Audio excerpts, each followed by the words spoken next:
স্বৈরাচার গেল কই? ও সাভারের মুসলমান গো, বানানো কোনো কিস্সা বলার জন্য আসি নাই। আজরাইল কোনোদিন কল্পনা করে নাই তার একদিন মরণ লাগবে রে।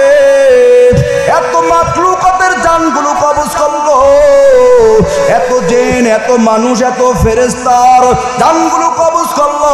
আজরাইল কল্পনা করে নাই তারও একদিন মরণ লাগবে রে ভাই। জান কবজের যে কত কষ্ট আজরাইল কোনদিন টের পায় নাই, আজকে টের পায়া যাবে। কুল্লু মান আলাইহা ফান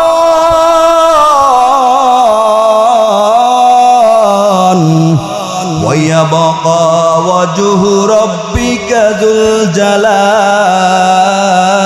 ওয়াল ইকরাম।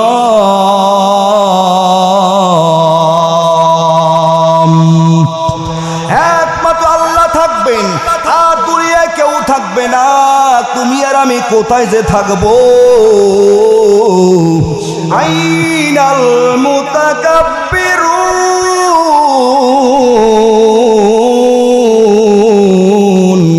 কোথায় জালেম স্বৈরাচার গেল কই?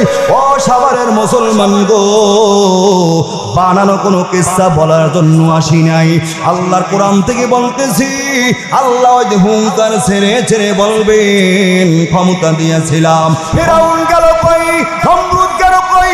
কারুন গেল কই? সাদ্দাত গেল কই? যারা খোদাই দাবি করেছে, যাদের সামনে সাধারণ মানুষ কথা বলার শক্তি রাখতো না, আল্লাহ তাআলা যখন এই কথাগুলো হুঙ্কার ছেড়ে ছেড়ে বলবেন, আল্লাহর সামনে কে ওই দিন দাঁড়াবে? তাম দুনিয়াতে একটা প্রাণীও বাকি নাই। এক পর্যায়ে আল্লাহ পাক রব্বুল আলামিন বলবেন, আজকে রাজত্ব কার? লিমানিল মুলকুল ইয়াউম।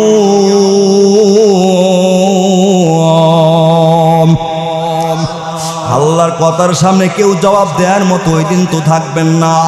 আল্লাহ নিজেই আবার জবাব দেবেন, লিল্লাহি ওয়াহিদিল কাহার। আসমান ক্ষমতা একমাত্র পরাক্রমশালী আল্লাহর। আল্লাহ পাক রব্বুল আলামিন বলবেন, ইসরাফিল তোমার 3 নম্বরের সিগন্যাল শুরু করে দাও, 3 নম্বরে বাঁশি বাজাইয়া দাও। আল্লাহ পাক অর্ডার করার সঙ্গে সঙ্গে ইসরাফিল ফেরেশতা 3 নম্বরের সিগন্যাল শুরু করে দেবেন। ইসরাফিল যখন 3 নম্বরে বাঁশি বাজাইবেন, মানুষগুলো পাহাড়ের ভিতর থেকে, জঙ্গলের ভিতর থেকে, কবরের ভিতর থেকে মানুষগুলো বের হইয়া وهم من كل حدب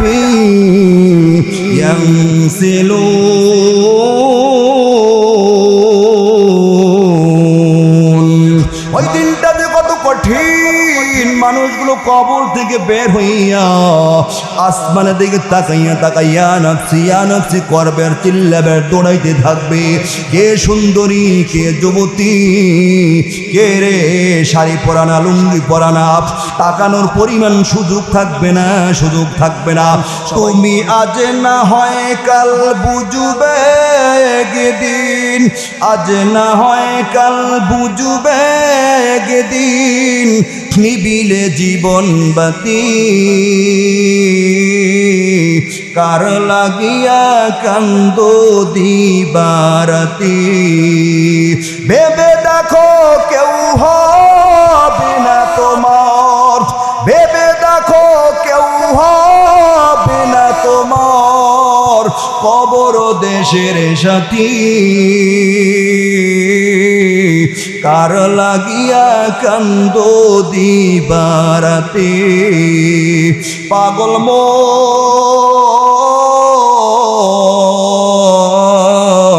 কার পিছনে ছুটুছো দিবারাতি। ওয়ামাল হায়াতুদ দুনিয়া ইল্লা মাতাউল গুরুর।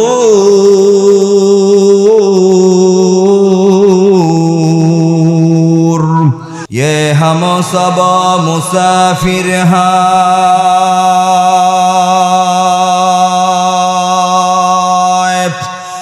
কবর আখের ঠিকানা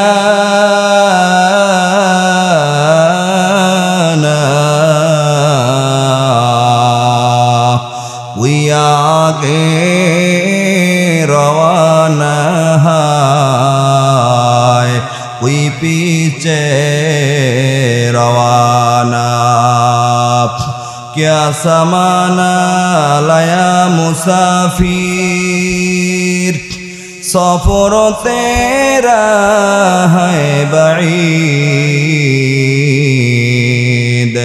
रंजो के दरिया में कश्ती मौजू तूफान है मजीद ला इलाहा इल्लल्लाह ला इलाहा जबान खुले आवाज करे ला इलाहा इल्लल्लाह ला इलाहा इल्लल्लाह ला इलाहा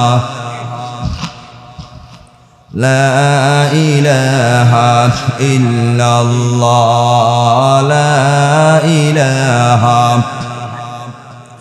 रिक्शा चले ना चालक साडा नौका चले ना माझी साडा चले ना चालक साडा नौका चले ना माझी साडा दुनिया चले ना अल्लाह साडा दुनिया चले ना अल्लाह सदा मुमिन चले ना जिकिर सरा ला इलाहा इल्लल्लाह ला इलाहा इल्लल्लाह ला इलाहा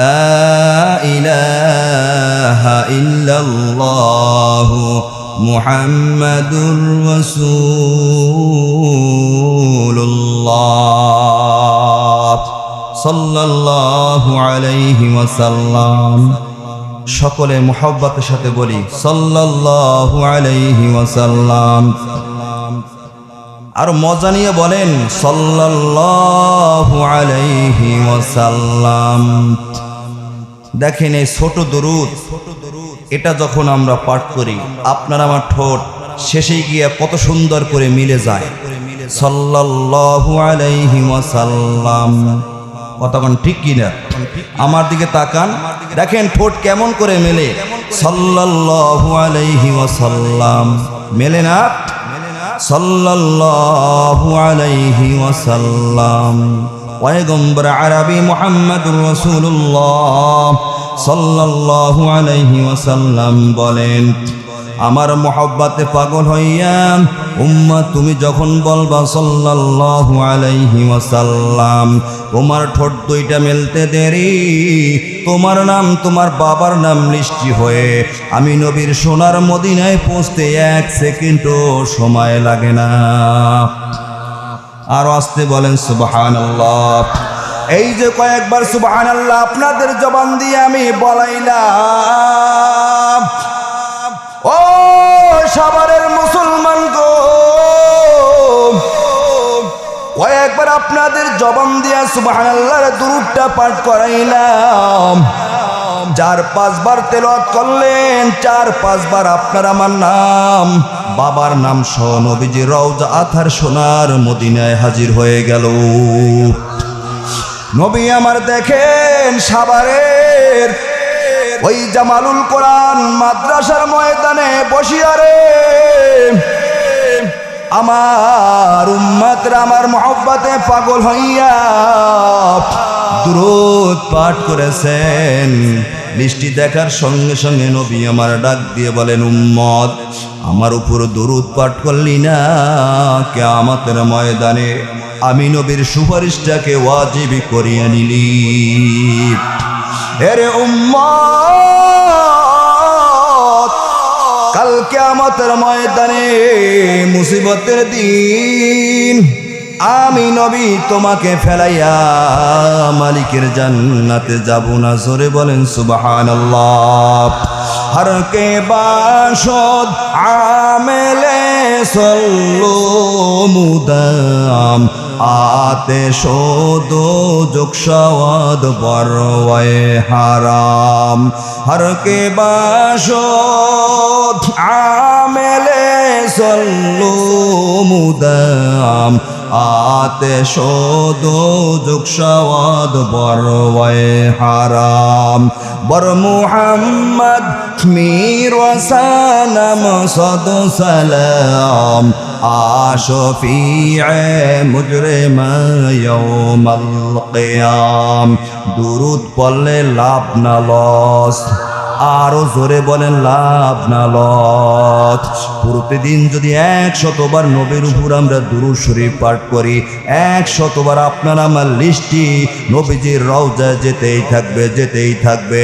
নবীর সঙ্গে আপনার সঙ্গে আমার সঙ্গে এমন মহব্বত আর ভালোবাসা পয়দা হয়ে যাবেন, ওই নবী আপনাকে আমাকে কোনোদিন বলবেন না। কতক্ষণ ঠিক কিনা? নবী আপনাকে আমাকে কেমন করে বলবে গে? আমার নবী একজন কাফেরের সন্তানকেও আমার নবী বলে না। নবী আমার মসজিদে নববীতে ওই সোনার মদিনা নবী আমার বয়ান করেন, ওই জানলার কাছে দাঁড়ায় দাঁড়ায় ইহুদির একটা সন্তান নবীজির বয়ান শোনেন। হঠাৎ করে নবী একদিন পায় না, সন্তানটা গেল কই রে? নবী সন্তানের তালাশে বের হয়ে গেলেন। তালাশ করে করে ইহুদির বাড়ি চলে গেলেন। ইহুদি তাকাই দেখতেছেন, আরে বিশ্ব নবী মুহাম্মদুর রাসূলুল্লাহ আমার বাড়িতে কেন ঢুকতেছে? কি প্রয়োজন? দৌড়ে এসে বলতেছে, ও ভাই মুহাম্মদ আমার বাড়িতে আসছো, কি প্রয়োজন? নবী আমার বললেন, ইহুদি ভাই রে, আপনার অমুক সন্তানটা কয়েকদিন হয়ে গেল দেখি না। ইহুদি ডাক দিয়ে বলে, মুহাম্মদ আমার সন্তানটা অসুস্থ, বিছনায় কাতরাচ্ছে, আমার সন্তান অসুস্থ, বিছানায় পড়ে আছে। নবী আমার ডাক দিয়ে বললেন, ইহুদি ভাই আমাকে নিয়ে আপনার সন্তানের কিনারা চলেন, আমি আপনার সন্তানকে দেখতে চাই। নবীকে নিয়ে ইহুদি যখন তার সন্তানের কিনারা চলে গেলেন, ইহুদির সন্তানটা সামনে ঘুমানো, নবী এখানে দাঁড়ানো, সাহাবায়ে কেরাম এখানে দাঁড়ানো, ইহুদি এ পাশে দাঁড়ানো। নবী আমার তাকাই তাকাই দেখতেছেন ইহুদির সন্তানটার যে অবস্থা, বেশিক্ষণ সে দুনিয়ায় বাঁচবে না, কিছুক্ষণ পরে দুনিয়া থেকে বিদায় হয়ে যাবে, তার শরীরের এমন অবস্থা। এ দৃশ্য দেখার পরে নবী আমার ডাক দিয়ে বলেন, সন্তান বাবু তুমি কালেমা পড়ে মুসলমান হয়ে যাও। নবী যেই মাত্র বললেন কালেমা পড়ে মুসলমান হয়ে যাও, ইহুদির সন্তানটা একবার নবীর চাঁদের মতো চেহারা দিকে তাকায়, একবার বাবার চেহারা দিকে তাকায়। নবী বলেন, কালেমা পড়ো দেখি আব্বাই কি কয়। শত হলো তো ইহুদির সন্তান, কতক্ষণ ঠিক কিনা? শত হলো তো তার বাপ, এজন্য সন্তান বাবার চেহারা দিকে তাকায়, আবার নবীর চেহারা দিকে তাকায়। নবী বলেন, বাবু কালেমা পড়ো। বাবায় ধমক দেয় কিনা, বাবায় কি আওয়াজ করে? হঠাৎ করে ইহুদি ডাক দিয়া কয়, রে সন্তান তুমি আমার সন্তান হতে পারো, আমার কথা শুনিস না। মুহাম্মদ যা কিছু বলে মুহাম্মাদের কথা শোন। আল্লাহু আকবার। আমার কথা শুনিস না, মুহাম্মাদের কথা শোন। সঙ্গে সঙ্গে ইহুদির সন্তানটা কালেমা পড়ে মুসলমান হয়ে গেলেন। মুসলমান হইতে দেরি, কিছুক্ষণের মধ্যে দুনিয়া থেকে বিদায় হয়ে গেল। বিদায় হয়ে যাওয়ার সঙ্গে সঙ্গে নবী আমার ডাক দিয়া কয়, ও সাহাবারা, এ সন্তান এখন আমার রুহানি সন্তান হয়ে গেল, আমার রুহানি সন্তান হয়ে গেল। ইহুদি যেন তার গায়ে টাচ না করে রে। তাড়াতাড়ি গোসলের ব্যবস্থা করো, কাফনের ব্যবস্থা করো, আমি পয়গম্বর জানাজা পড়াইয়া কবরে রাখবো। তাড়াতাড়ি সন্তানটাকে গোসল করে কাফনে কাফন পরাইয়া জানাজার নিয়ে গেলেন। পয়গম্বর জানাজা পরাইয়া অন্ধকার কবরে দাফন করতেছেন। সাহাবায়ে কেরাম বাঁশের চালি দিয়া মাটি দিতেছেন। এখন পর্যন্ত মাটি দেওয়ার কাজ সম্পূর্ণ হয় নাই। নবী আমার কবর থেকে একটু দূরে গিয়া নির্জন জায়গায় নীরবে মাথা নিচু করিয়া কি যেন টেনশন করতেছেন। কিছুক্ষণ পর পয়গম্বর এক সাহাবী ডাক দিয়া কয়, ও পয়গম্বর, আমরা এখনো মাটি দেওয়ার কাজে ব্যস্ত, মাটি দেওয়া শেষ হয় নাই। আপনি কবর থেকে একটু দূরে এসে কি টেনশনের মধ্যে বকতেছেন? নীরব নির্জনে আপনি বসে বসে কি ভাবতেছেন? নবী আমার ডাক দিয়ে বললেন, হে আমার সাহাবার আসে, শোনো, আমার যেই বাবুটা কেবল কালেমা পড়ে মুসলমান হয়ে দুনিয়া থেকে বিদায় হয়ে অন্ধকার কবরে দাফন চলতেছে, আমি এখানে একটু মুরাকাবা জনিয়ে গেলাম। আমার বাবুর কবরের হালাতটা কি চলতেছে দেখতে চাই। আমি পয়গম্বর একটু মুরাকাবায় চলিয়ে গেলাম। মুরাকাবা যাইয়া দেখি যেই বাবুটার এখনো দাফন সম্পূর্ণ হয় নাই, আমার বাবুটা জান্নাতের ফুল বাগানে ঘুরে ঘুরে বেড়ায়। ওরে মুসলমান গো, কেবল কালেমা পড়ল, দুনিয়া থেকে বিদায় হয়ে গেল। আমার নবীজির কেমন দরদ রে, কেমন মহব্বত আর ভালোবাসা। আমার নবী একজন ইহুদির সন্তানকে ভুলে না। আমরা হইলাম নবীজির মহব্বতের উম্মত।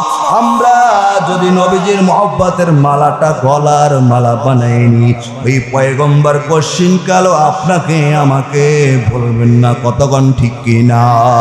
নমি গুয়াম কে আজ দুনিয়া জুদাবাস, বাহার কারে কে বাসি বা খুদাবাস, জিসতে দুনিয়া আজ খুদা গাফিল বুদান, নে কমা শোন করহু ফরজন্দোজা। এজন্য নবীজিকে মহব্বত করতে হবে, নবীজির ভালোবাসা অন্তরের মধ্যে ফিট করতে হবে। কতক্ষণ ঠিক কিনা? এজন্য দুরূদ পড়তে হবে বেশি বেশি। শয়নে স্বপনে যখন আমরা ঘুমাতে যাব তখন নবীর উপর দুরূদ শরীফ পাঠ করব। দেখবেন নবীর সাথে আপনার সাথে আমার সাথে স্বপ্নের মধ্যে এক সময় সাক্ষাৎ হয়ে যায়। যাই হোক, আমি আল্লাহ পাক রব্বুল আলামিনের ঐশীবাণী কোরআন 30 পারা কোরআনের 114 সূরার ভিতরে ছোট একটা সূরা সূরাতুল কারিয়া, 11টা আয়াত। সূরাটা 101 নাম্বার।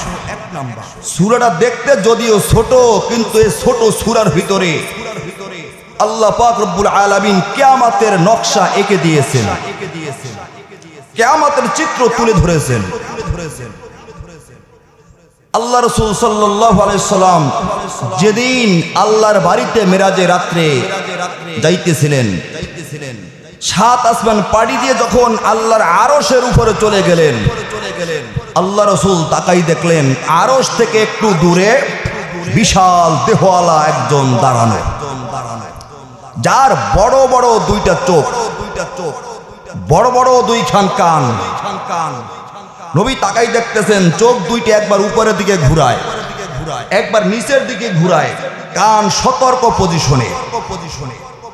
তার মুখে একটা সিংহা লাগানো, তার মুখে বিশাল সিংহা লাগানো, চোখ উপরে ঘুরায়, নিচে ঘুরায়, কান সতর্ক পজিশনে।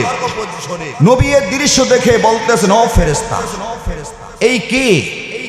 এরকম কেন করতেছে? চোখ উপরে ঘুরায়, নিচে ঘুরায়, সতর্ক ভাবে, নীরব, কি যেন টেনশন করতেছে, খুব ভাবে দাঁড়ায়, মুখের মধ্যে একটা সিংহাও লাগানো। তখন ফেরেশতা বললেন, ইনি হলেন ইসরাফিল ফেরেশতা। আল্লাহ তাআলা তাকে সৃষ্টি করে এরকম দাঁড় করাই রেখেছেন। ইসরাফিল ফেরেশতার পাও 2টা হলো 7 তবক জমিনের নিচে, তার মাথা হলো 7 আসমানের উপরে। আল্লাহু আকবার, জোরে বলেন। কত বড় ফেরেশতা! চোখ উপরের দিকে ঘুরায় কেন? আল্লাহর আদেশের অপেক্ষা। আল্লাহ যখন বলবেন কোন, সিংহে বাজাইয়া দাও, সাথে সাথে ইসরাফিল তার সিংহা বাজাইয়া দেবেন। নিচের দিক তাকায় কেন? তার মুখে যে সিংহা লাগানো আছে, সিংহার পজিশন ঠিক আছে কিনা, সিংহা আবার কোথাও উল্টা পেলে ঘুরে ঘুরে গেল কিনা, তাহলে তো হুডা ঠিক মতো হবে না। বাঁশিতে যদি বাঁশি বাজাইবেন, সিগন্যাল দেবেন, ঠিক মতো হবে না। এ তো ঠিক সিংহার পজিশন ঠিক আছে কিনা, কারণ ইসরাফিলের সিংহার সামনে তামাম দুনিয়া আসমান জমিন একটা বালুকণার মতো। এই বাঁশির সামনে ইসরাফিল এই নিচে তাকায়, দেখি সিংহাটা আমার ঠিক আছে কিনা মুখে লাগানো, উপরে তাকায় আল্লাহর আদেশের অপেক্ষায়। কারণ সতর্কভাবে এক সেকেন্ডও যাতে করে দেরি না হয়। কবে আল্লাহ ইসরাফিলকে সৃষ্টি করেছেন সেদিন দাঁড় করায় রাখছেন, আজ ইসরাফিল ওই পজিশনে দাঁড়ানো। সুবহানাল্লাহ। নবী দেখে এসেছেন ১৫০০ বছর হয়ে গেছে, কিন্তু আপনার খবর নাই, আমারও খবর নাই কখন যে ইসরাফিল সিংহা বাজাইয়ে দেবে, তামাম দুনিয়া উলট পলট হয়ে যাবে। আল্লাহ পাক রব্বুল আলামিন যেদিন বলবেন ইসরাফিল, আর দুনিয়া বাকি রাখা দরকার নাই, দুনিয়াটা বেঈমান নাফরমান দ্বারা ভইরা গেছে রে, এবার তুমি তোমার সিংহা বাজাইয়ে দাও। অনুফিকা বিসসূর নফখাতুন ওয়াহিদা وحملتل الأرض والجبال فدكتا دكة واحدة। আল্লাহ পাক রব্বুল আলামিন বলবেন ইসরাফিল, এবার তুমি তোমার সিংহা বাজাইয়ে দাও। সাথে সাথে ইসরাফিল সিংহা বাজাইয়ে দেবেন। শুরু হয়ে যাবে আল কারিয়া মাল কারিয়া ওয়া মা আদরাকা মাল কারিয়া ইযা যুলজিলাতিল আরদু জিলজালাহা ওয়া আখরাজাতিল আরদু আসকালাহা ওয়া ক্বালাল ইনসানু মা লাহা ইযা রুজ্জাতিল আরদু রাজ্জাত ওয়া বুসাতিল জিবালু বাসসাম ফাইযা বারিকাল বাসারু ওয়া খাসাফাল কমারু ওয়া তুমিয়াশ শামসু ওয়াল কমারু ইযাশ শামসু কুবিরাত ওয়া ইযান নুজুমু কাদারাত ওয়া ইযাল জিবালু সুয়িরাত ওয়া ইযাল ইশারু উত্তিলাত। ইসরাফিল সিংহা বাজাইতে দেরি, এমন ভয়ঙ্কর এমন ভয়ানক আওয়াজ আসতে থাকবেন। ইসরাফিলের সিংহা বাঁশি বাজানোর কারণে তামাম দুনিয়াটা উলট পালট হয়ে যাবে। পাহাড় পর্বতগুলো ধুনিত তুলার মতো, কি যে শক্ত পাহাড়, কি যে মজবুত পাহাড় পর্বতগুলো ধুনিত তুলার মতো। তুলা যখন ধুনাই করা হয়, ল্যাপ তোষক বানানো হয়, ধুনিত তুলার মতো পাহাড় পর্বতগুলো ভেসে ভেসে চলতে থাকবে। বিল্ডিং অট্টলিকা 120 তলা হোক না কেন, 100 তলা হোক না কেন, 150 তলা বিশিষ্ট বিল্ডিং হোক না কেন, ভেঙ্গে টুকরো টুকরো হয়ে ধুনিত তুলার মতো হয়ে হয়ে ভেসে যাবে। ওই দিনটা বড় ভয়ঙ্কর দিন। মানুষগুলো পাগলের মতো চিৎকার করবে আর দৌড়াইতে থাকবে। হোঁচট খেয়ে মানুষগুলো পড়ে যাবে, আবার উঠে আবার দৌড়াবে, ধাক্কা খেয়ে পড়ে যাবে, আবার দৌড়াবে। আরে কিরে চিৎকারের আওয়াজ আর ভয়ঙ্কর দৃশ্য ওই দিন ধারণ করবে। আল্লাহ পাক রব্বুল আলামিন বলেন, ইয়া আইয়ুহান নাসুত্তাকু রাব্বাকুম ইন্না যালজালাতাস সাআতি শাইউন আযীম ইয়াওমা তারাউনাহা তাযহালু কুল্লু মুরদিআতিন আম্মা আরদাআত ওয়া তাযাউ কুল্লু যাতি হামলিন হামলাহা ওয়া তারান নাসা সুকারা ওয়া মা হুম বিসুকারা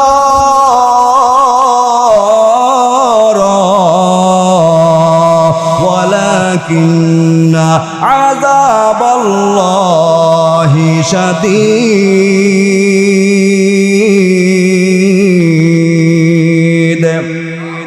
আল্লাহ পাক রব্বুল আলামিন বলেন, ওই দিনকে ভয় করো যেই দিন মহাপ্রলয় শুরু হয়ে যাবে। ইয়াউমা তারাউনাহা তাযহালু কুল্লু মুরদিআতিন আম্মা আরদাত। মা বোনরা দুধের সন্তানকে দুধ পান করাইতে থাকবে। হঠাৎ করে যখন আওয়াজ বেশি আসবে, মা দুধের সন্তানকে এমন মহব্বত করেন আর ভালোবাসেন, নিজের জানের চাইতে সন্তানকে বেশি মায়া মহব্বত আর ভালোবাসা কতক্ষণ ঠিক কিনা? ওই মা বোনেরা দুধের সন্তানকে সিটকে ফেলাইয়া বাঁচার জন্য দৌড়াবে। ইয়াউমা তারাউনাহা তাযহালু কুল্লু মুরদিআতিন আম্মা আরদাআত ওয়া তাযাউ কুল্লু যাতি হামলিন হামলাহা। মা বোনরা চিৎকার করে পালাবে, দুধের সন্তানের খবর থাকবে না। 3 মাসের 4 মাসের 5 মাসের অপরিপক্ক বাচ্চাগুলো মা বোনদের পেট থেকে ঝরে যে কখন পড়ে যাবে মার খবর থাকবে না, বোনেরও খবরও থাকবে না।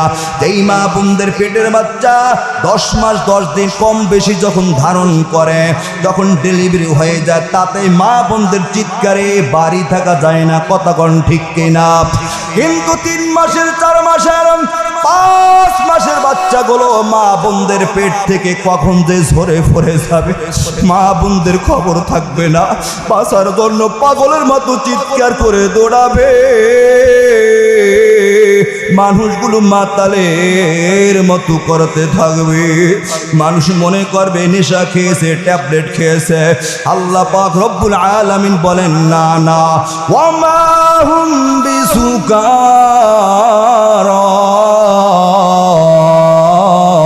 ওয়ালাকিন্না আযাবাল্লাহি শাদীদ।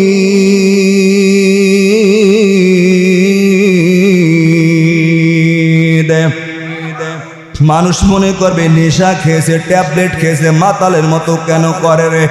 আল্লাহ কয় না না, নেশা খায় না, ট্যাবলেটও খায় না, ওরা পাগলও না।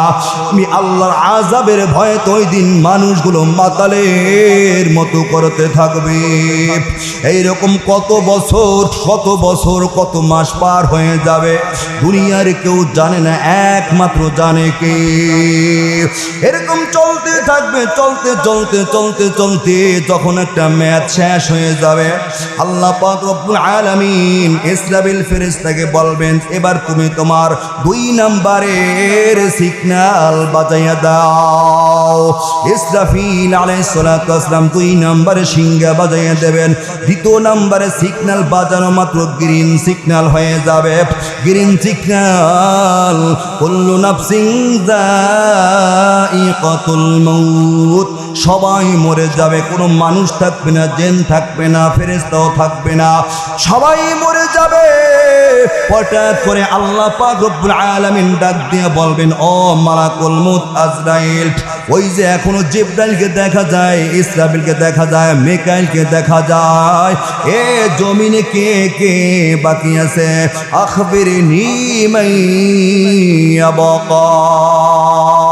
ও সাভারের মুসলমান গো, আপনার আমার জেনটা হাসরের ময়দানের দিকে আমরা নিয়ে যাই।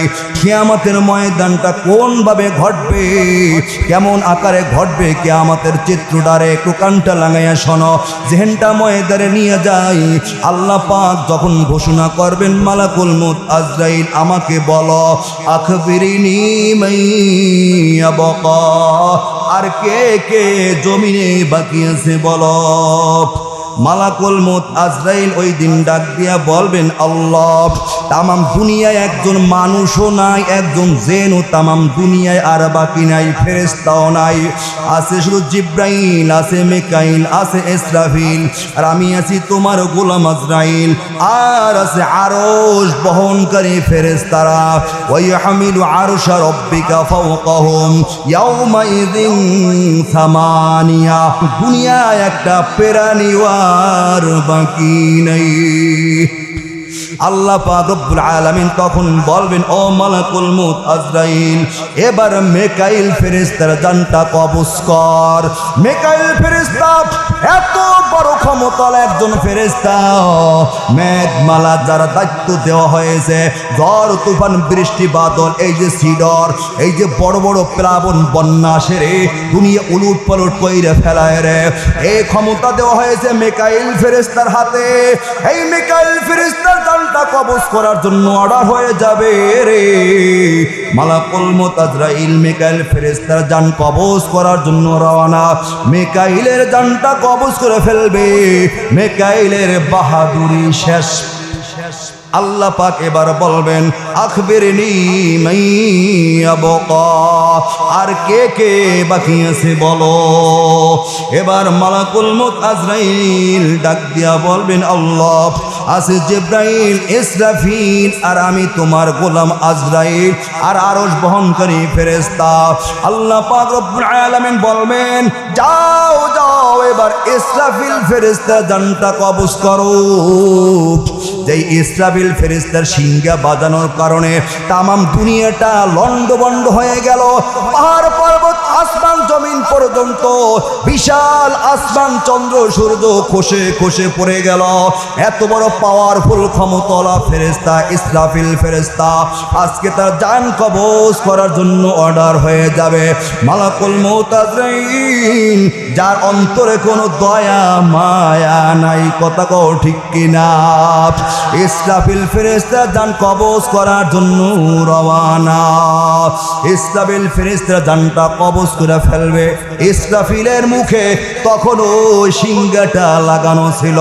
যখন জানটা কবজ করবেন ইসরাফিল ফেরেশতার মুখে লাগানো ওই সিংহাটা উড়াল দিয়া ভেসে ভেসে আমার আল্লাহর আরশের গায়ে গিয়া সিংহা লেগে যাবে।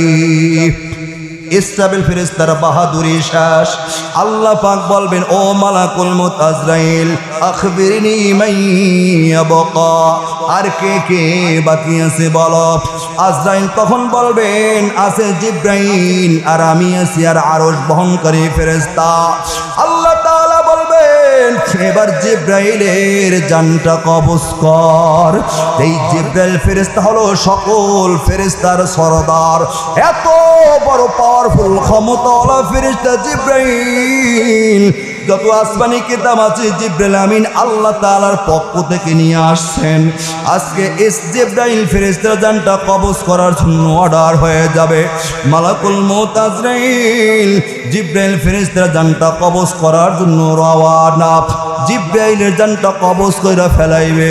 জিবরাইলের ক্ষমতা শেষ। আল্লাহ বলবেন এবার আরশ বহনকারী ফেরেশতার জানগুলো এক এক করে কবজ কইরা ফেলাও। আরশ বহনকারী ফেরেশতার জানগুলো কবজ করবেন। এবার আল্লাহ ডাক দিয়া বলবেন ও মালাকুল মউত আজরাইল আখবিরনি মাইয়াবকা, আর কে কে জমিনে বাকি আছে বলো। এবার মালাকুল মউত আজরাইল ডাক দিয়া বলবেন আল্লাহ, তামাম দুনিয়ায় কোনো মানুষ নাই, কোনো জিন নাই, কোনো ফেরেশতাও নাই, আসো তুমি আর আমি তোমার গোলাম আজরাইল। এই দুইজন ছাড়া দুনিয়ায় আর একটা প্রাণীও নাই। আল্লাহ তাআলা তখন ডাক দিয়া বলবেন আজরাইল এবার তোমার নিজের জানটা নিজে কবজ কইরা ফেলাও। মুত এবার তুই মর। যেই মাত্র আল্লাহ অর্ডার করবেন এবার তুই মর, তোর নিজের জান তুই কবজ কর। সঙ্গে সঙ্গে আজরাইলের মধ্যে খিঁচুনি শুরু হয়ে যাবে রে। আজরাইল কোনোদিন কল্পনা করে নাই তার একদিন মরণ লাগবে রে। এত মাখলুকাতের জানগুলো কবজ করলো, এত জিন, এত মানুষ, এত ফেরেশতার জানগুলো কবজ করলো। আজরাইল কল্পনা করে নাই তারও একদিন মরণ লাগবে রে ভাই। জান কবজের যে কত কষ্ট আজরাইল কোনোদিন টের পায় নাই, আজকে টের পায়া যাবে। এজন্য আজরাইলের মধ্যে খিঁচুনি শুরু হয়ে গেল। ওই দিন আজরাইল এমন জোরে একটা চিৎকারের আওয়াজ দিয়া দিল, তামাম দুনিয়ার এক প্রান্তে যদি একটা প্রাণীও বেঁচে থাকতো কলিজা ফেটে ওই জায়গায় মরে যেত। চিৎকার দিয়ে দেবে একদম দৌড়ে জান্নাত জাহান্নামের মাঝখানে পড়ে আজরাইলও শেষ। কুল্লু মান আলাইহা ফান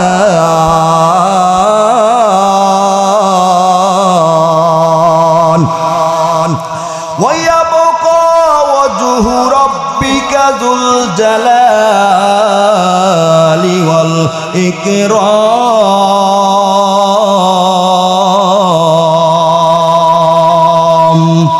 তখন তামাম দুনিয়ায় কেউ থাকবেন না, একমাত্র থাকবেন কে? আরো জোরে বলেন, কে থাকবেন? কুল্লু মান আলাইহা ফান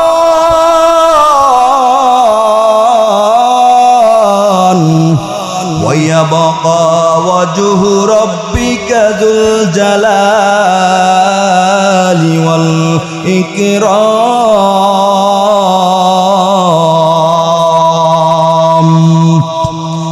একমাত্র তখন থাকবেন কে? আওয়াজ করে বলে ও, একমাত্র আল্লাহ থাকবেন, আর দুনিয়ায় কেউ থাকবে না। তুমি আর আমি কোথায় যে থাকবো?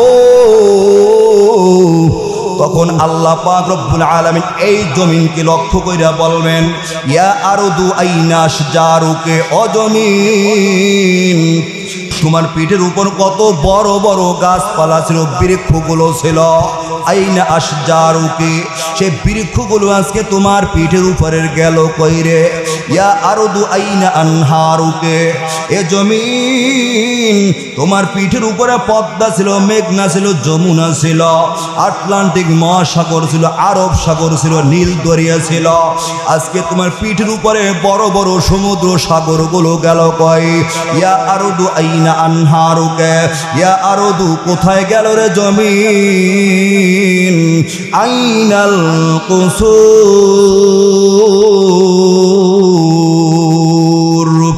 এ জমিন তোমার পিঠের উপর 10 তলা, 20 তলা, 50 তলা, 100 তলা বিশিষ্ট বড় বড় অট্টালিকা ছিল রে, টাওয়ার ছিল, কত মজবুত মজবুত বিল্ডিং ছিল।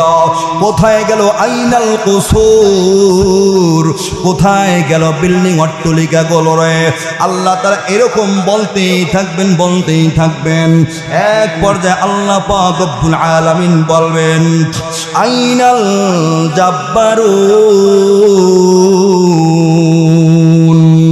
আইনাল মুতাকাব্বিরুন,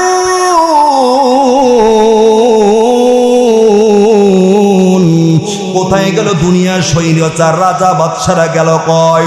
কোথায় অহংকারী রাজা বাদশারা গেল কয়? কোথায় জালেম স্বৈরাচার গেল কই? ও সাভারের মুসলমান গো, বানানো কোনো কিস্সা বলার জন্য আসি নাই, আল্লাহর কোরআন থেকে বলতেছি। আল্লাহ ওই হুঙ্কার ছেড়ে ছেড়ে বলবেন, ক্ষমতা দিয়েছিলাম, ক্ষমতার অপব্যবহার করে সব। আইনাল জাব্বারুন আইনাল মুতাকাব্বিরুন, অহংকারী রাজা বাদশারা গেল কয়? দাপটোলা দলগুলো আজকে গেল কয়? তাদের সামনে মানুষ কথা বলতে পারতো না। ফেরাউন গেল কই? নমরুদ গেল কই? কারুন গেল কই? সাদ্দাত গেল কই? যারা খোদাই দাবি করেছে, যাদের সামনে সাধারণ মানুষ কথা বলার শক্তি রাখতো না। পূজা কারুন, পূজা ফেরাউন, পূজা নমরুদ, শুধু হামানি, পূজা আশাউকাতে সাহা, পূজা তখতে সোলাইমানি। কোথায় গেল সেই সকল ক্ষমতাসীন রাজা বাদশারা গেল কইরে? তাদের সামনে সাধারণ মানুষ বিড়ালের মতো চুপসে যাইত রে। আল্লাহ তাআলা যখন এই কথাগুলো হুঙ্কার ছেড়ে ছেড়ে বলবেন, আল্লাহর সামনে কে ওই দিন দাঁড়াবে? তামাম দুনিয়াতে একটা প্রাণীও বাকি নাই।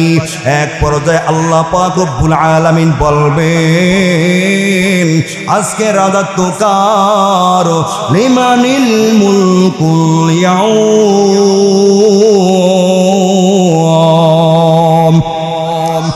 আর আসতে বলেন আল্লাহু আকবার, আল্লাহু আকবার। আল্লাহ বলবেন, আজকের ক্ষমতা কার? এ ক্ষমতা পাই অপব্যবহার করেছো, ক্ষমতা আজকে ক্ষমতা কার? লিমানিল মুলকুল ইয়াউম,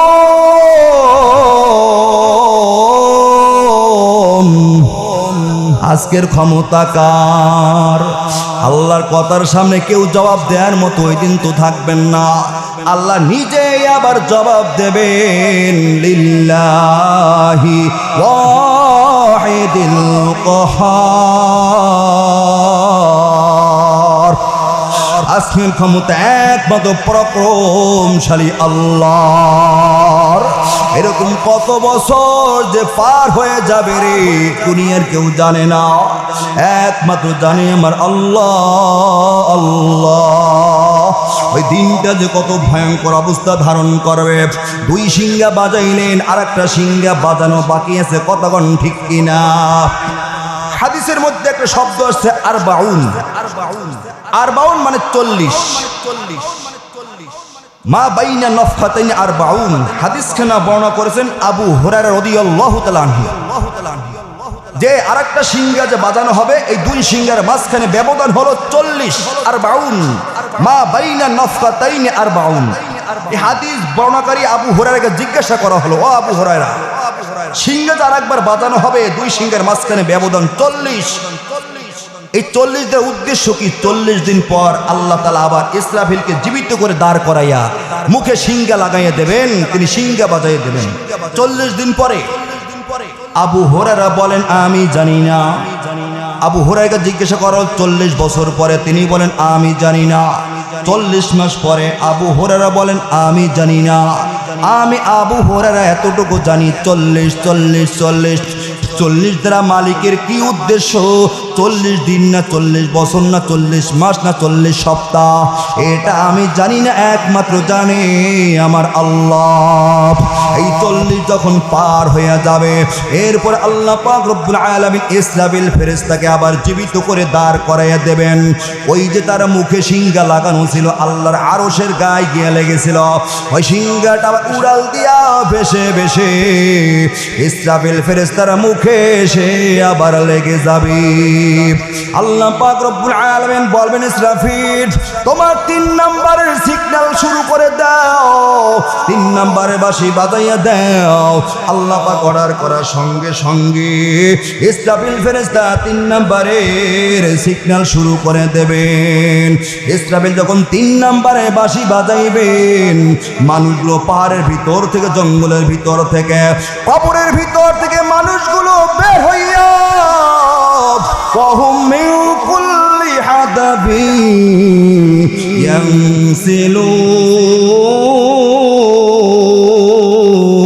ইয়ানসিলুন। মানুষগুলো কবরের ভিতর থেকে, জঙ্গলের ভিতর থেকে বের হইয়া দৌড় শুরু করবে। ওই দিন সবাই থাকবে নেকেট, উলঙ্গ থাকবে, মা উলঙ্গ থাকবে, বাবা উলঙ্গ থাকবে, স্বামী উলঙ্গ, স্ত্রী উলঙ্গ, ভাই উলঙ্গ, বোন উলঙ্গ, একেবারে উলঙ্গ অবস্থায় কবর থেকে বের হইয়া দৌড় শুরু করবে। পয়গম্বর যখন হাদিসখানা বর্ণনা করেন, আয়েশা সিদ্দিকা রাদিয়াল্লাহু তাআলা আনহা ডাক দিয়া বলেন, ও পয়গম্বর, ওই দিন আমি আয়েশাও কি উলঙ্গ থাকবো নি? নবী আমার বলেন, আয়েশা তুমিও উলঙ্গ থাকবা। নবী আমার বলার পর আয়েশা ডাক দিয়া বলে, পয়গম্বর ওই দিনটা তো বড় কঠিন, আমি আয়েশা যদি উলঙ্গ অবস্থায় ওই দিন থাকি রে, আমার বড় শরম লেগে যায়, মানুষ আমাকে লজ্জা দেখে ফেলবে, আমার শরম দেখে ফেলবে, আমার বড় লজ্জা লাগে রে। ও পয়গম্বর বড় ভয় লাগে, লজ্জা লাগে। নবী আমার ডাক দিয়া বললেন, আয়েশা রে, ওই দিনটা যে কত ভয়ঙ্কর অবস্থা ধারণ করবে, ওই দিনটা যে কত কঠিন, মানুষগুলো কবর থেকে বের হইয়া আসমানের দিকে তাকাইয়া তাকাইয়া নাফসি ইয়া নাফসি করবে, চিল্লাবে, দৌড়াইতে থাকবে। কে সুন্দরী, কে যুবতী, কে রে শাড়ি পরানা, লুঙ্গি পরানা, তাকানোর পরিমাণ সুযোগ থাকবে না, সুযোগ থাকবে না। সবাই ইয়া নাফসি করবে, আসমানের দিকে তাকাইয়া তাকাইয়া চিল্লাবে, দৌড়াবে। ও আয়েশা, তুমি সুন্দরী না যুবতী, শাড়ি আছে না, কাপড় আছে কিনা, তাকানোর কোনো সুযোগ থাকবে না। ফাইদা হুম কিয়ামুন ইয়ানজুরুন। মানুষগুলো কবর থেকে বের হইয়াই ডানে তাকাবে, বামে তাকাবে। কেন তাকাবে রে ভাই? ওই দিন আপনিও তাকাবেন, আমিও তাকাবো। আল্লাহ কোরআনে বলতেছেন, কারণ কবর থেকে বের হইয়া এই বিল্ডিং আমরা দেখবো না, রাস্তাঘাট দেখবো না, এই মাদ্রাসা, রোড কিছুই থাকবে না। কারণ ইসরাফিলের সিংহার কারণে তামাম দুনিয়া লন্ডভন্ড হয়ে সমানে সমান হয়ে যাবে। এজন্য কেউ চিনতে পারবো না। কবর থেকে বের হইয়াই মনে করব কোন দেশে আসলাম, হায় রে এটা তো আমাদের পরিচিত কোনো দেশ মনে হয় না। সেজন্য সবাই ডানে তাকাবে, ইয়ানজুরুন, বামে তাকাবে, ডানে তাকাইতে থাকবে। আল্লাহ রাসূল হাদিসের মধ্যে বলেন, ওই কিয়ামতের ময়দানে সর্বপ্রথম আমি পয়গম্বর হাসরের ময়দানে দাঁড়াবো। আমার আগে একটা প্রাণও কিয়ামতের ময়দানে দাঁড়াবে না। এক সময় আল্লাহ পাক রব্বুল আলামিন ডাক দেবেন জিবরিল আমিনকে, ও জিবরাইল, ইতি হাবিবি মাকামাল মাহমুদ, আমার বন্ধুকে মাকামে মাহমুদে নিয়ে আসো। মাকামে মাহমুদ মানে আল্লাহর সিংহাসন। কিয়ামতের ময়দানে আল্লাহ পাক রব্বুল আলামিন তার কুদরতি সিংহাসনে তিনি বসে থাকবেন। আল্লাহর পাশে আরেকটা আসন থাকবে, আল্লাহর পাশে মাকামে মাহমুদ একটা মাত্র আসন, তা হলো আপনার আমার নবীর জন্য। আদমের জন্য আসন থাকবে না, নূহুর জন্য আসন থাকবে না, ইসরাফিলের জন্য আসন থাকবে না, কোনো জিবরাইল মিকাইলের জন্য আসন নাই। একমাত্র আমার নবীর জন্য আমার আল্লাহর পাশে আর একটা আসন থাকবে, মাকামে মাহমুদ। আল্লাহু আকবার, জোরে বলেন। আল্লাহ পাক রব্বুল আলামিন ডাক দিয়ে বলবেন, ও জিবরাইল যাও যাও, ইতি হাবিবি মাকামাল মাহমুদ, আমার বন্ধুকে রওজা থেকে উঠাইয়া আমি আল্লাহর পাশে এনে বসাইয়া দাও। দিনটা না কত চমৎকার লাগবে রে। আল্লাহর পাশে আমার নবী ওই দিন বসা থাকবেন। তখন জিবরাইল আমিন আলাইহিস সালাতু ওয়াস সালাম ডাক দিয়া বলবেন, আল্লাহ তোমার বন্ধুকে কোথা থেকে উঠাইয়া তোমার পাশে এনে বসাইয়া দেব। তোমার বন্ধু রওজা আথারে কোনো চিহ্ন পাওয়া যায় না, মক্কা মদিনার কোনো চিহ্ন নাই। কোথা থেকে তোমার বন্ধুকে উঠাইয়া তোমার পাশে এনে বসাইয়া দেব। কারণ ইসরাফিল যেদিন সিংহা বাজিয়ে দিলেন, ইসরাফিলের সিংহা বাজানোর কারণে তামাম দুনিয়া লন্ডভন্ড হইয়া সব সমান হয়ে গেল। নবীজির রওজা আথারের পর্যন্ত কোনো নাম নিশানা তখন থাকবে না। জিবরাইল সেই কথাই বলবেন, আমি তো বন্ধু রওজা চিনি না, কোথা থেকে বন্ধুকে উঠাইয়া তোমার পাশে এনে বসাইয়া দেব। ওরে মুসলমান গো, অল্পর ভিতর শেষ করে দেব, বিরক্ত হেন না। অল্পর ভিতর কথা গুছাই নিয়ে আসতেছি রে। জিবরাইল আমিন এই কথা বলার পরে নবী আমার আল্লাহ তাআলা ডাক দিয়া বলবেন, হে জিবরাইল, বন্ধু রওজার চিহ্ন নাই, যাও যাও, এই সোজা চলতে থাকো রে। চলতে যেখানে গিয়া দেখবা জমিন থেকে একটা নূর আসমানের দিকে উঠতেছে, ওই জায়গায় গিয়া তুমি তোমার পর মারবা আর আমার বন্ধুকে ডাক দেবা, কুম ইয়া হাবিবার রহমান, এ রহমানের বন্ধু উঠে যাও, এ রহমানের বন্ধু উঠে যাও। বন্ধুকে উঠাইয়া আমি আল্লাহর পাশে এনে বসাইয়া দেবা। জিবরাইল আমিন চলতে নবীজি যেখানে তার দুই বন্ধুকে নিয়ে ঘুমাইয়াছেন রওজা আথারে, রওজা থেকে একটা নূর উপরের দিকে উঠতে থাকবে। ওই জায়গায় গিয়া জিবরাইল আমিন তার পর মারবেন আর ডাক দেবেন, কুম ইয়া হাবিবার রহমান, এ রহমানের বন্ধু উঠে যাও, এ রহমানের বন্ধু উঠে যাও। জিবরাইল যখন ডাক দেবেন আর পর মারবেন, নবী আমার কবর থেকে উঠবেন। আমার নবীর ওঠার হালাতটা কেমন হবে রে মুসলমান গো? কেমন পয়গম্বর উম্মত হইলাম, কেমন পয়গম্বরের মাদ্রাসার মাহফিলে আমরা আসলাম রে। তখন জিবরাইল আমিন ডাক দেবে, নবী আমার কবর থেকে উঠবেন। নবীর চোখে থাকবে কান্নার পানি আর নবীর মুখে থাকবে আওয়াজ, ওয়াহুয়া ইয়াবকি ওয়া ইয়াকুল আইনা উম্মতি আইনা উম্মতি আইনা উম্মতি। নবী আমার কবর থেকে উঠবেন কাঁদতে আর বলতে থাকবেন, রে হায় রে ও জিবরাইল, আইনা উম্মতি আইনা উম্মতি, আমাকে নেবার আসতো, আমার উম্মত কয়? আমাকে নেওয়ার আগে কি আমার উম্মত কি জাহান্নামে পৌঁছে গেল নাকি রে জিবরাইল? জিবরাইল তখন ডাক দিয়ে বলবেন, না বন্ধু, উম্মত এখনো মাটির বিছানায় ঘুমায়। সর্বপ্রথম আপনাকে নেওয়ার জন্য আল্লাহ তাআলা পাঠিয়েছেন। ওই এলাকার মুসলমান গো, নবী ওই দিন কাঁদবেন। নবী তার মার কথা স্মরণ করে কাঁদবেন না, নবী তার বাবার কথা স্মরণ করে কাঁদবেন না, হাসান হোসেনের কথা স্মরণ করে নবী আমার কাঁদবেন না, ফাতেমার কথা স্মরণ করে কাঁদবেন না। নবীজি কাঁদবেন আপনার আমার কথা বইলা বইলা, উম্মতি উম্মতি উম্মতি। আমরা যে তার আদরের উম্মত, উম্মতের করলাম কি? আমরা যে তার মহব্বতের উম্মত, কয়দিন কেন্দেছি। এমন এতেমে নবী আমার, পিতা মাতা নাই যে তাহার, তারপরেও কত মারা মারলো তাকে দুশ্মনে। নবী বিনে কে তরবে পুলসিরাত মিজানে, নবী বিনে কে তরবে পুলসিরাত মিজানে। কতক্ষণ ঠিক কিনা? কার জন্য পাগল হইলাম, কার মহব্বতে এত পাগল ফারারে ভাই? সোনার মদিনার মহব্বতের মালাটা গলার মালা বানাইয়া নাও। আজ নবী আমার সোনার মদিনায় রওজা আথারে সিজদায় পড়ে আপনার জন্য আমার জন্য নবী আমার কাঁদে। কার লাগিয়া কান্দ দিবা রাতি, পাগল মন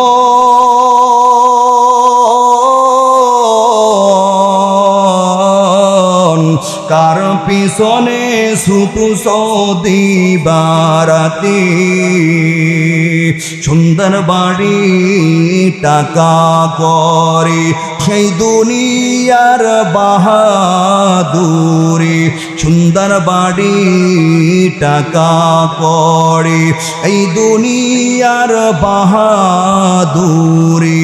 থাকবে না তোর জমিদারি, থাকবে না তোর জমিদারি, যাবি যখন চলি। কার লাগিয়া কান্দ দিবারাতি, পাগল মন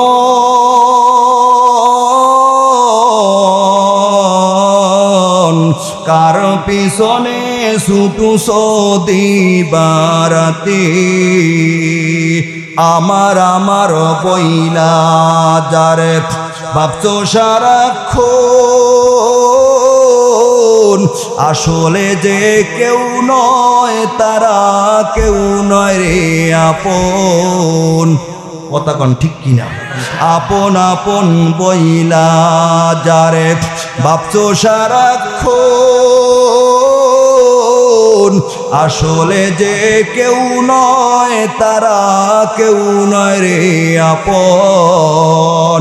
তুমি আজ না হয় কাল বুঝবে একদিন, আজ না হয় কাল বুঝবে একদিন, নিবিলে জীবন বাতি। কার লাগিয়া কান্দ দিবারাতি, ভেবে দেখো কেউ হবে না তোমার, ভেবে দেখো কেউ হবে না তোমার, কবর দেশের সাথী। কার লাগিয়া কান্দ দিবারাতি, পাগল মন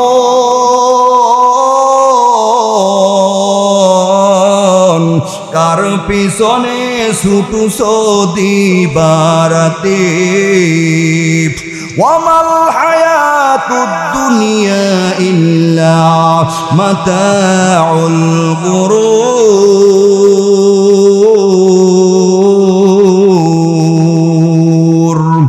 বাল তুসিরুনাল হায়াতাদ দুনিয়া ওয়াল আখিরাতু খায়রু ওয়া আবকা।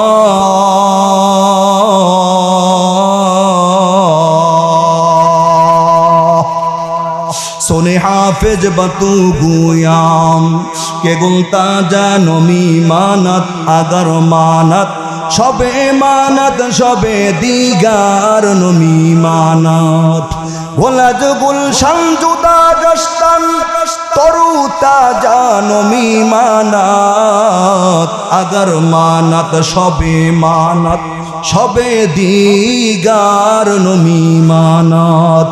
दीप्त कण्ठे आजम कहे ফুলতা যা কি রয় কখনো এক রাত কি দূরত রহে ভুল বুঝিস না তোর জীবন। ঠিক এমনি করে সঙ্গ হবে ভবের খেলা পড়ে রবে কোথায় ভাই যে যাবি চলে খোঁজ খবর কি থাকবে ভাবে কোথায় ভাই যে যাবি চলে খোঁজ খবর কি থাকবে ভাবে। ও ভাই ওই যে সোনার মদিনায় রহমতের নবী শুয়ে শুয়ে সিজদায় পড়ে পড়ে আপনার জন্য আমার জন্য কাঁদেন। এই যে মাদ্রাসার মাহফিলে এসেছেন এই মাদ্রাসা হলো আপনার আমার নবীজির মাদ্রাসা। মসজিদ হলো আমার আল্লাহর ঘর মসজিদ হলো আল্লাহর ঘর মাদ্রাসা আমার নবীজির ঘর। কতক্ষণ ঠিক কিনা? এই মাদ্রাসায় আল্লাহ পাক রব্বুল আলামিনের লাওহে মাহফুজের কোরআন পড়ানো হয়। এই কোরআন অন্ধকার কবরে আপনার আমার বন্ধু হয়ে যাবে। ইযা বুজিয়াল মাইয়িতু ফি কবরিহি জাআল কুরআনু ইনদা রাসিহি। কোরআনটা অন্ধকার কবরে মাথার কিনারায় হাজির হয়ে যাবে। দুইজন ফেরেশতা হাজির হয়ে যাবেন। ফেরেশতা হাজির হওয়া মাত্র কোরআন ডাক দিয়া বলবেন এ তোমরা কারা কবরের মধ্যে আসছো? তোমাদেরকে তো দুনিয়ার জীবনে কোথাও দেখি নাই। তোমরা কারা কবরের মধ্যে? এই বাড়ি কোথায়? ফেরেশতা তখন বলবেন আমরা আল্লাহ তাআলার ফেরেশতা। কেন এসেছো? এসেছি এই বান্দাকে প্রশ্ন করার জন্য। রবের পরিচয় দাও, ধর্মের পরিচয় দাও, পয়গম্বরের পরিচয় দাও, এই প্রশ্ন করার জন্য এসেছি। কোরআন তখন ডাক দিয়া বলবেন ফেরেশতা থামো। এই বান্দা বান্দির সঙ্গে আমি কোরআনের বড় সম্পর্ক, মহব্বত আর ভালোবাসা। এই বান্দা সকালে কোরআন পড়েছে, দুপুরে কোরআন পড়েছে, রাতের বেলা কোরআন পড়েছে। আমি কোরআনকে শোনার জন্য এই বান্দা আরামের বিছানা ফেলাইয়া, গরম গরম ল্যাপ কম্বল ফেলাইয়া, ঠান্ডার চাটাই উপর ঘন্টার পর ঘন্টা বসে বসে আমি কোরআনকে বান্দা বান্দি শুনেছে। এ ফেরেশতারা থামো। আমি কোরআনে বান্দাকে দুনিয়ার জীবনে ব্যস্ত রেখেছি। এমন ব্যস্ত রাখলাম যার কারণ ঠিক আরাম করতে পারে নাই, বিশ্রাম করার সুযোগ পায় নাই। আজকে বান্দা কবরে আসছে আরাম করার জন্য, বিশ্রাম করার জন্য। ও ফেরেশতারা একটু ঘুমের মধ্যে ব্যাঘাত ঘটাইবা না, বিরক্ত করবা না। তোমাদের যত প্রশ্ন করার ইচ্ছা আছে আমি কোরআনকে করো। আমি কোরআন তার পক্ষ থেকে সকল প্রশ্নের জবাব দিয়া দেব। কোরআন ডাক দিয়া বলবেন থামো। আমি কিন্তু যেমন তেমন কোনো কিতাব নয়, আমি লাওহে মাহফুজের কোরআন। এই বান্দার সঙ্গে আমার সঙ্গে বড় সম্পর্ক, মহব্বত আর ভালোবাসা। তোমাদের যত প্রশ্ন করার ইচ্ছা আছে আমি কোরআনকে করো। তারপরে বান্দা বান্দিকে ঘুমের ডিস্টার্ব করবে না, আরামের বিছানায় ঘুমাইতে দাও। আমি তার পক্ষ থেকে তোমাদের সকল প্রশ্নের জবাব দিয়া দেব। কোরআন ডাক দিয়ে বলবেন আব্দুর রহমান ঘুমাও ঘুমাও। আমি কোরআন তোমাকে জান্নাত পর্যন্ত না পৌঁছাইয়া তোমার থেকে আলাদা হব না। চিল্লাই বলেন সুবহানাল্লাহ। এই কালামে জিন্দা কুরআনে হাকিম হিকমতে ওলা ইয়াজাল কদিম জামিউল ইলমি ফিল কুরআনে হাকিম তাকাসুর আনহু আফহামুর রিজালি।